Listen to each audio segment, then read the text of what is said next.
Minister, just give us a general assessment of how the Innovation Days have gone from your perspective. Well, this was a very interesting conjunction, as you have seen, of an exhibition of innovative projects and products that are already in the market, coming out of these projects, and the ministerial conference of Eureka. What this ministerial, in my view, has shown is that there is an impetus for innovation in Europe that was not, for many people, was not clear in difficult economic times, where economic activity has slowed down in many countries. It's very positive to know that the amount of money, private and public money, that has been spent in Eureka projects, so in innovative projects of transnational research, has increased, and has increased very significantly. The number of projects has also increased. And in fact, the attractiveness of Europe and the fact that other countries outside Europe wish to be associated with Eureka, so wish to be associated with Europe, is extremely positive. The association of Korea to Eureka is the major fact of this conference, but also the fact that Argentina, Brazil, South Africa and others have asked to become associate members is also very positive. We have seen a number of innovative Portuguese projects here at the Innovation Days Fair. Is Portugal striving to increase its innovative output, so to speak? Well, that has been, I would say, a constant in Portuguese economy and Portuguese politics for the last decades. You must understand that 40 years ago, the major characteristic of Portugal was to be the head of a colonial empire. And that is totally different in terms of innovation, when you can rely upon a protected, your own protected market. That does not stimulate innovation. The fact that Portugal has become a member of the European Union, and the fact that the relations with the former colonies have become normal relations among independent countries has transformed enormously the scenario, the economic scenario. Today it is clear that the specialization of Portuguese economy has changed dramatically. The sectors that are unqualified labor intensive have been diminished and have reduced enormously their participation in the general output. The new firms that have been created in over the last decade have a level of qualification of human resources much higher than was foreseen in the past. Many new companies are created every month by researchers themselves. So it's a new situation. In terms of EU innovation policy, can the collaborative method as espoused by Eureka serve as a template for framing a genuine EU innovation policy? Yes, in my view, yes. We feel that, and I'm one of those in Europe that feels that bottom-up approach of Eureka, the combination of national procedures and national funds to support innovation, adapted to the characteristics of each country, is something that must be maintained. It's a non-bureaucratic scheme. It's not a top-down approach. No one decides instead of the companies what they should do, what type of research they should do. It's the companies themselves who are paying a large fraction of that research. They decide.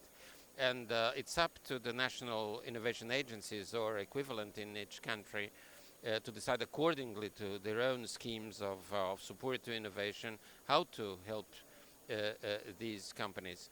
The fact that this type of national policy is becoming international, is becoming multinational, is through a mechanism, an intergovernmental mechanism like Eureka, is extremely important, and we don't want to abandon that mechanism. In my view, what is now one of the strengths of Eureka is the fact that it provides an instrument that is almost unique. There have been shortcomings in the framing of EU innovation policy, the failure of the European Institute of Technology, for example, to materialise fully is one that's frequently given. What more can be done to really concretise an EU policy as regards innovation, research, technology and so on? Well, I'll just comment on the point you have made about European Innovation Technology Institute, European Institute for Technology. My view is a bit different.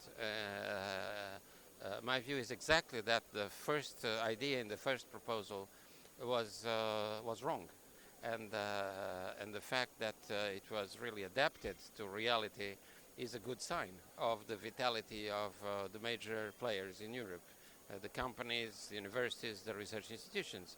It is clear that you cannot build a new university out of scratch without due consideration to the previous capacities that already exist.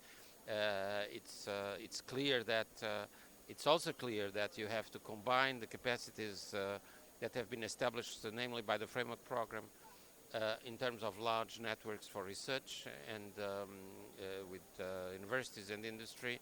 You have to build upon that capacity to create new opportunities for advanced training, namely for PhDs, etc. And that is something new that has not been done previously in Europe. And I hope the European Institute of Technology will do just that. The consensus from people we have spoken to here seems to be that Europe is strong in terms of research, in terms of the actual framing of ideas and patents, but when it comes to developing that into market products, we fall a little short. That's one of the strengths, for example, that the Korean minister mentioned that they have. Is that something we should be working towards more? Well, I think that's a common stereotype that does not correspond to reality.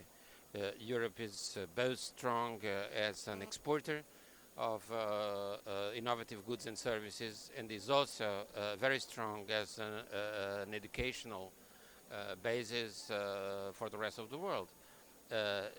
Of course, if you compare Europe as with the United States, for instance, in its power of attractiveness of talent, students all over the world, you'll find a difference, but that difference is a natural difference. I mean, the United States is one country, and Europe is many countries, is a collection of many countries, and each of them, and with different languages.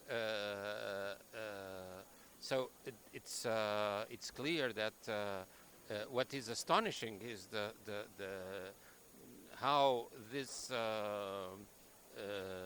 continent we call Europe has so far succeeded so well in having certainly the most advanced social model in the world, the protection in terms of healthcare, of social security, etc. But is also one of the best educated places in the world. One final question, Minister. As your stewardship of Eureka ends, the Sweden is about to take over the presidency of the EU. Now, they are very much prioritising sustainable innovation, energy savings, and so on. Greening the economy, I believe, is the expression they use. Do you think that those goals, combined with the current economic crisis, could serve them well in terms of actually stimulating the greening of the economy? Yes.